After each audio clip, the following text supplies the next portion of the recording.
The accounting for salaries paid to employees is a little bit complicated. If you've taken financial accounting, you've probably seen the sets of journal entries that I have here. When employees perform work and are owed money by their employer, the employer would debit salaries expense and then credit salaries payable for the amount owed to the employees. Okay, so in this case, we've got $100,000 of salaries expense. This will reduce net income on the income statement. Salaries payable will increase liabilities, specifically current liabilities, on the balance sheet. And then when the employer later pays the employees, the company would debit salaries payable to reduce the liability and credit cash. Now, I said this is a little bit complicated because it is more complex than this. Okay, and the reason is we have things called payroll taxes, we have union dues, unemployment taxes. We need to account for all these different things. Federal income tax withholding. In most countries, we're going to have tax withholding. We're going to have Social Security taxes. Okay, so let me just give you an example of how this would work in the more complex format. So let's say we've got the employees of a company called Untamed Tiger Rentals, and they work for 1 week, and then they are owed $100,000 of salaries that they've earned, okay? But they're not going to receive $100,000 for the reasons I already mentioned: Social Security taxes, federal income tax withholding, and so forth. So let's say that the company needs to withhold $15,000 for income taxes from the employees' paychecks. Okay?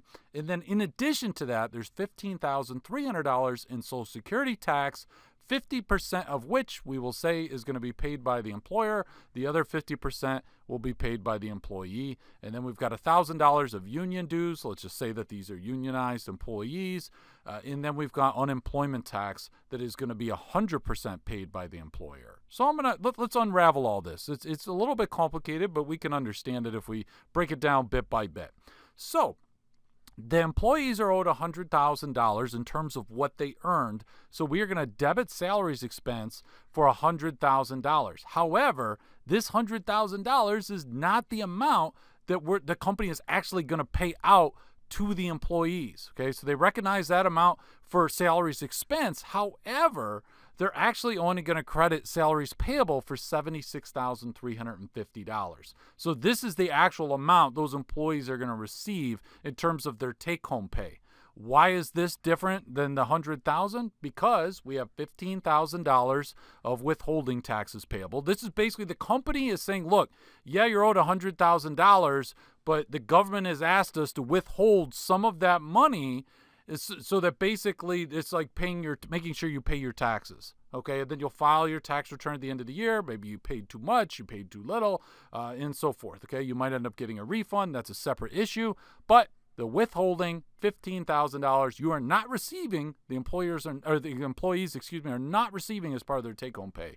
Social Security taxes, we said, was $15,300, and 50% was going to be paid by the employee, so the employee never sees that. Okay, they don't get that as part of the take-home pay. And then we said there were union dues; those are paid by the employee, $1,000. Okay, so these costs right here account for the difference between salaries expense and salaries payable. Okay, so that's why salaries payable is less than salaries expense. Now, the company also has payroll tax expenses as well, because we said that they were responsible for half of the Social Security taxes. So the employee had to pay half, but the employer pays the other half. Okay, and then in addition to that, we said that there was some unemployment tax that was going to be 100% paid by the employer, by the company. Okay, and that was $2,000 in the example. So this, if we add these two amounts together, adds up to $9,650.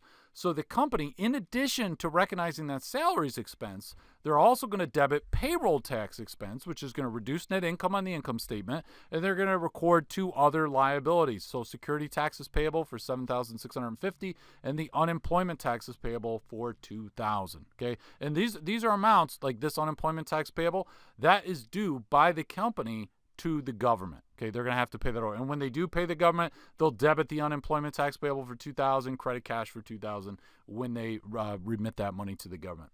Now, in terms of when they actually pay the employees, so remember the amount that was going to go to the employees in terms of take-home pay, the $76,350. So when the company pays that amount to the employees, they would debit salaries payable for $76,350, okay, reducing that liability there, and then they would credit the cash account for $76,350.